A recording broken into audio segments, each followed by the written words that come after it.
கர்நாடகத்தில் ஒரு முக்கியமான ஒரு அரசியல் தலைவர் சமீப காலத்தில் சந்திக்கும் போது நண்பர் மூலியமாக ஒருவரை சந்திக்கிறேன். அவர் கேட்குறது தான், எப்படி பாசிபிலிட்டி இவரால் முடியுது, இவ்வளோ பெரிய ஒரு கட்டமைப்பை வச்சிருக்கீங்களே, திராவிடம் தான் நான் இங்கே பிரதானமாக இருக்கும், திமுக அல்லது அண்ணா திமுக தான் இங்கே ஆட்சி செய்யும்ன்றத.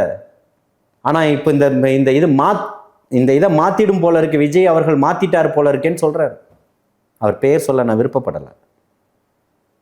அது அவருக்கு புரிஞ்சது.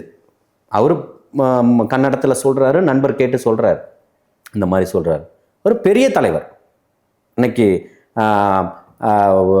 முக்கியமான ஒரு நபர்னே வச்சுக்கோங்களேன், முக்கியமான ஆள். இந்த மாதிரி ஒரு விஷயம் வரும்போது நிச்சயமாக மிகப்பெரிய ஒரு மாற்றத்தை தமிழ்நாடு சந்திக்கும். இதை போன்ற ஒரு புத்துணர்வு தமிழகத்துக்கு தேவை. தமிழகம் மிகப்பெரிய ஒரு முன்னோடி மாநிலம்னு அவர் சொல்ற. கர்நாடகாவில் இருக்கக்கூடிய மிகப்பெரிய ஒரு ஆட்சியினுடைய தலைவர் சொல்றாரு.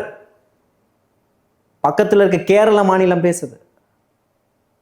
இங்க தமிழகத்துல மிகப்பெரிய மாற்றம் வரும், கேரளாலையும் மிகப்பெரிய மாற்றம் வரும், தலைவர் தளபதியால் நடக்கும்னு சொல்றேன்.